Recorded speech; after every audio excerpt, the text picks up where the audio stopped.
अमरावती शहर police आयुक्तालयातील QRT अतिजलद पथकातील पोलीस कर्मचारी विजय दिलीप नागापुरे वय 35 वर्षे यांनी बुधवारी 25 मार्च रोजी सकाळी अत्यंत धक्कादायक पाऊल उचलत आत्महत्या केली आहे। विजय हे मूळचे मोर्शी तालुक्यातील धामणगाव काटपूर येथील रहिवासी असून सध्या अमरावती शहरात कुटुंबासह राहत होते।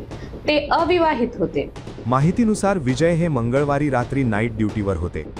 ड्युटी संपल्यानंतर बुधवारी सकाळी सुमारे 9 वाजताच्या सुमारास पोलीस आयुक्तालयातील क्यूआरटी कार्यालयात त्यांनी स्वतःच्या शासकीय पिस्तुलातून डोक्यात गोळी झाडून आत्महत्या केली। ही घटना उघड होताच संपूर्ण पोलीस विभागात एकच खळबळ उडाली। घटनेची माहिती मिळताच पोलीस आयुक्त राकेश ओला, पोलीस उपायुक्त गणेश शिंदे, श्याम घुगे आणि इतर वरिष्ठ अधिकारी घटनास्थळी दाखल झाले। तसेच फॉरेन्सिक टीम आणि डॉग स्क्वॉडला तपासासाठी पाचारण करण्यात आले। घटनास्थळावरून पिस्तूलमधील बुलेट जप्त करण्यात आली आहे। सर्वप्रथम ही घटना क्यूआरटी मधील पोलीस कर्मचारी आकाश दिलीप अंबरते यांच्या लक्षात आली। त्यानंतर तातडीने वरिष्ठांना माहिती देण्यात आली। मृतदेह पुढील तपासासाठी जिल्हा सामान्य रुग्णालयात शवविच्छेदनासाठी पाठविण्यात आला आहे। या घटनेमुळे पोलीस कर्मचाऱ्यांमध्ये शोककळा पसरली असून आत्महत्येमागील नेमके कारण अद्याप समोर आलेले नाही। पोलिसांकडून या प्रकरणाचा सखोल तपास सुरू आहे।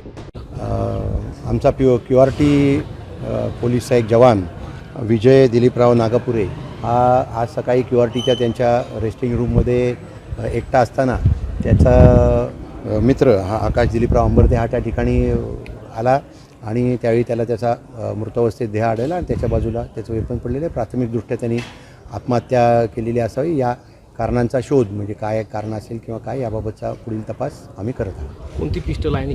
ग्लॉक पिस्टल आहे आणि त्याच्यात एकच गोळी त्यांनी झाडलेली आहे। आता आम्ही त्याचा पुढील तपास करत आहोत, नक्की काय त्याला अडचण होती, काय होतं किंवा इतर काही कारणं होती।